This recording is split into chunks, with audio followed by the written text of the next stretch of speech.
म्हणजे आता इथून पुढे जबाबदारी घ्यावी लागेल. ज्याला ज्याला जे जमतात ते त्यांनी केलं पाहिजे. म्हणजे मी इथे येऊन बोलतोय, माझ्यापेक्षा अतिशय जास्त अनुभव असणारी माणसं तोलामोलाची खाली आहेत. म्हणजे मी काही जास्त शहाणा नाही, परंतु सांगायला अभिमान वाटतो की महाविद्यालयीन जीवनापासून वक्तृत्व हा एकच विषय मला आवडीचा असायचा. मला सायन्सला बळजबरीनं घातलं साहेब, पण मला ते कळत नव्हतं काय, पण पाठ लय व्हायचं.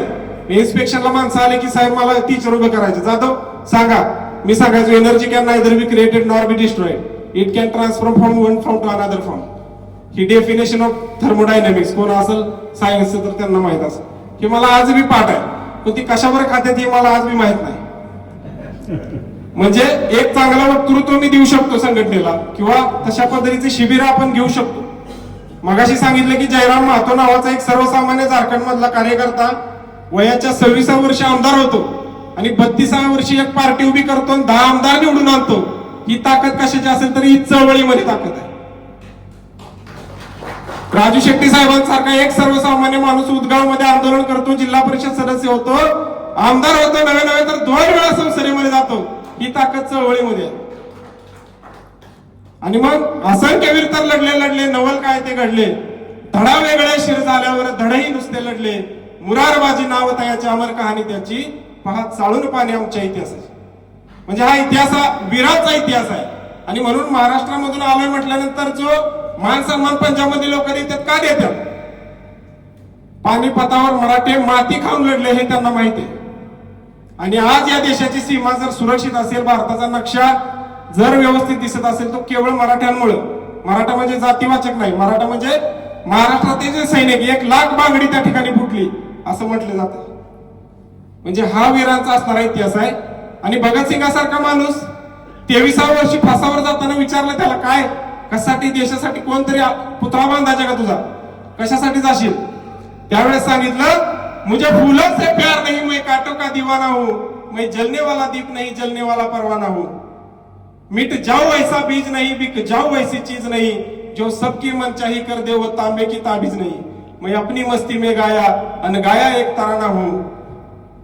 अशा पद्धतीचं विषय आहे. अशफाकुल्ला खान, आज देशामध्ये हिंदू मुस्लिम सगळं चाललंय. भगतसिंगाच्या खांद्याला खांदा लावून लढणारा आणि फासावर जाणारा अशफाकुल्ला खान, त्याला विचारलं शेवटची इच्छा काय तुझी? फासावर चढताना सांगितलं, कुछ आरजू नहीं है बस आरजू है इतनी, रख दे जरासी कोई खाके वतन कफन में. शेवटच्या श्वासामध्ये मुठभर माती या देशाची माझ्या कफन मध्ये ठेवा, एवढं स्वप्न घेऊन उराशी बाळगलेली लोक या देशामध्ये, या महाराष्ट्रामध्ये, या देशामध्ये जन्माला आली. परंतु आजचं जे सरकार आहे किंवा ही जी व्यवस्था आहे बरवडलेली, ही लोक आपल्या समोर या गोष्टी मांडणार नाहीत. ते मांडायचं असेल तर त्याला चळवळीचंच रक्त अंगामध्ये पाहिजे आणि स्वाभिमानी बाणा आणि राजू शेट्टी साहेबांसारखा निडरपणा जर असेल तरच या गोष्टी शक्य होऊ शकतात. पण परवा दिल्लीमध्ये असे काही चॅनलवाले त्या ठिकाणी सगळे त्यांना भेटण्याचा योग आला की त्यांनी स्वतःहून पुढे येऊन सांगितलं की आता आमच्यासारख्या पत्रकारांना देखील इंट्रोस्पेक्शन करण्याची, स्वतःचं आत्मपरीक्षण करण्याची गरज या आंदोलनानं आम्हाला दाखवून दिली. म्हणजे परिस्थिती काय, चष्मदीद हुए अंधे बहरे सुने दलील, झूठो का है दबदबा सच्चा हुआ जलील, अशी परिस्थिती आज देशामध्ये. आमचे नितेश कोगनाळे बसलेले तिथं, त्यांचा आग्रह होता की थोडस तरुणांना घेऊन आपण काहीतरी केलं पाहिजे. दरवेळेस आम्ही ज्यावेळेस भेटतो त्यावेळेस त्यांचं म्हणणं असतं की बाबा संघटनेमध्ये आपण शहराकडे कुठेतरी आलं पाहिजे. आपल्या पक्षाची संघटनेची विचारधारा कुठल्याही जातीपातीला आपण न मानता सर्वसामान्य कष्टकरी जनतेच्या जीवनामध्ये ज्या काही समस्या आहेत त्या समस्या दूर करण्यासाठी आपण सगळे जर काम करत असू तर मला वाटतं एवढं सगळं जर काम आपण उभं केलेलं आहे तर हे प्रेझेंटेशन करायला आपण का मागं पडतोय हे प्रश्न पुन्हा एकदा विचारण्याच्या पातळीवर एवढे सगळे आंदोलन, एवढं सगळं काम ज्यावेळेस उभं राहतंय ते फक्त काय, मला वाटतं की राजू शेट्टी साहेब खासदार व्हावेत, मंत्री व्हावेत, आमदार व्हावेत किंवा मोठ्या पदावर जावेत हा एकमेव उद्देश नाहीये आपल्या चळवळीचा. म्हणजे ते एक फार महत्वाचं आहे. साहेब ज्यावेळेस सभागृहात असतील त्यावेळेस नक्कीच या देशातल्या प्रत्येक शेतकऱ्याचाच विचार त्या ठिकाणी मांडतील, हे मी बोललो नाही. या देशातले वेगवेगळे चांगले राजकीय अभ्यासक म्हणतायत की आज जी काही परिस्थिती शेतकऱ्यांवर आली, एकमेव कारण आहे त्याचं राजू शेट्टी साहेबांसारखा नेता संसदेमध्ये नाही. म्हणजे ही अडचण आहे का तर 100% आहे. पदयात्रेच्या माध्यमातून 522 किलोमीटर चालायची संधी मला मिळाली. ज्या ठिकाणी जाईल गुंडाभाऊ होते आमच्या बरोबर, हे शेलार मामा एक मिनिट जरा उभं राहा की सगळ्यांना दिसतील. कदाचित हे गुंडाभाऊ आवटे आहेत आष्टेचे, पूर्ण पदयात्रेमध्ये सोबत चालले. काय स्वार्थ आहे माणसांचा, बायपास झाले. कुणीतरी ट्रॉलीमध्ये आणून पाण्याच्या बाटल्या टाकतंय, कुणीतरी जेवणाची सोय करतंय. अचानकच येऊन कितीतरी वेळा माझेच पाय चोळलेत लोकांनी. साहेबांसोबत बसले की तेलाची बाटली लावून घेऊन यायची. एक कार्यकर्ता 100 किलोमीटर भैयासाहेब रोज धाराबिरा काढायचा, संध्याकाळी यायचा. हा नितीश भैया, काय नाव तुमचं? हा. म्हणजे अशा पद्धतीची दिशा कुठंतरी या देशामध्ये सुरू असताना आज अनिल भाऊंच्या नेतृत्वामध्ये आज खटाव तालुक्याचे अध्यक्ष आहेत दत्तू काका, हे सगळे टीम आलेले. रघुवीर साई नावाचे एक साहित्यिक आहे, ते काय म्हटले की हे जे काय आंदोलन झालं किंवा या सगळ्या गोष्टी या देशामध्ये चालल्यात, कुछ टूटे ना टूटे मेरे अंदर का डर जरूर टूट जाएगा. तो डर तुटलं गरजेचं आहे. म्हणजे नेकी कर दरिया में डाल सोडून द्या. नेकी कर व्हॉट्सअप पे डाल, नेकी कर फेसबुक पे डाल, नेकी कर इंस्टाग्राम पे डाल. तुम्ही करताय हे दाखवणं जरी तुम्हाला महत्वाचं वाटत नसेल तरी बघणाऱ्याला ते वाटतंय की बाबा हे माणूस काहीतरी चांगलं काम करतोय. कारण नेता खऱ्या अर्थानं ताकदीनं लढतोय. म्हणून मला त्या ठिकाणी देखील दिल्लीमध्ये जाऊन सांगायला अभिमान वाटला की मी राजू शेट्टी साहेबांचा कार्यकर्ता आहे. आणि असं नाही, पंजाबमध्ये जा, हरियाणामध्ये जा, दिल्लीमध्ये जा, कुठेही जा, स्वाभिमानी शेतकरी संघटना आणि राजू शेट्टी म्हणलं की माणसं बसायला खुर्ची देणार आणि मान सन्मान देणार म्हणजे देणार. म्हणजे राजू शेट्टी साहेब हे व्यक्तिमत्व हातकणंगले पुरतं मर्यादित नाही, हे मी तुम्हाला सांगतोय. म्हणजे मला काय कोणी हे सांगायला सांगितलं नाही, हे मी स्वतः याची डोळी याची देही अनुभवलेला विषय सांगतोय. आणि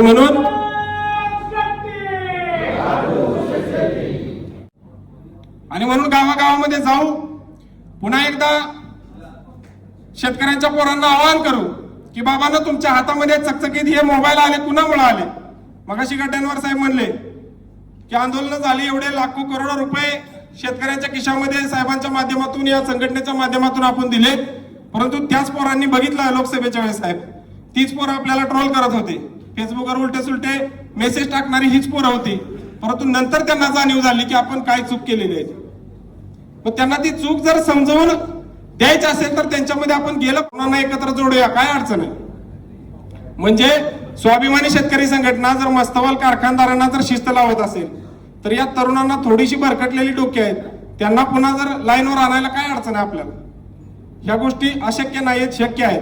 आणि येत्या काळामध्ये या सगळ्या गोष्टी आपल्याला जर करायच्या असतील तर साहेबांचा देखील हात आपल्याला बळकट करावा लागणार आहे. तो म्हणजे कधी कधी मला देखील विचार येतो की कशासाठी, म्हणजे पूर्ण 12 महिने 24 काळ हा माणूस लढतोय सर्वसामान्य शेतकऱ्यांच्या समस्या. आता रायगड रत्नागिरी मधल्या काय शेतकऱ्यांना मत द्यायचं नाही साहेबांना किंवा तिथं काय विषय येत नाही मतदारसंघाचा, तरी बी साहेब तिथं जाऊन लढतायत. ही गोष्ट आपण महत्वाची ठरली पाहिजे. म्हणजे ह्याच्यापेक्षा जास्त काही नुकसान होऊ शकत नाही, बरोबर ना?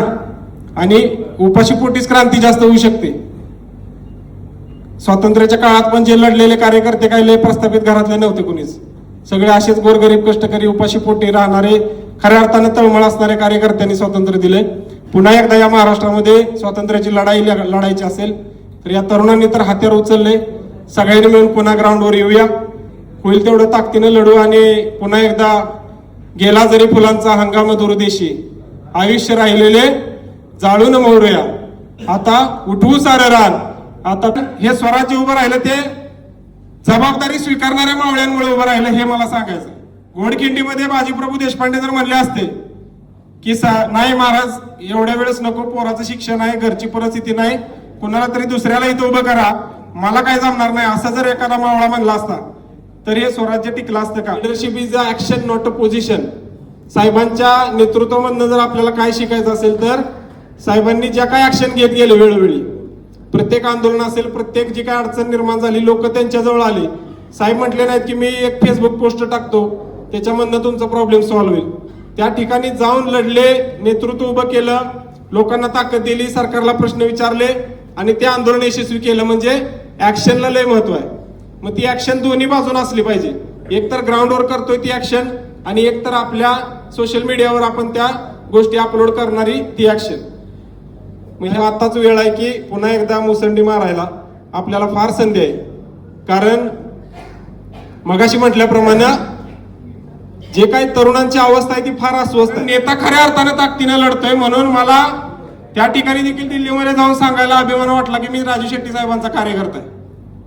आणि असं नाही, पंजाबमध्ये जा, हरियाणामध्ये जा, दिल्लीमध्ये जा, कुठेही जा, स्वाभिमानी शेतकरी संघटना आणि राजू शेट्टी म्हणलं की माणसं बसायला खुर्ची देणार आणि मान सन्मान देणार म्हणजे देणार. स्वाभिमानी शेतकरी संघटनेचा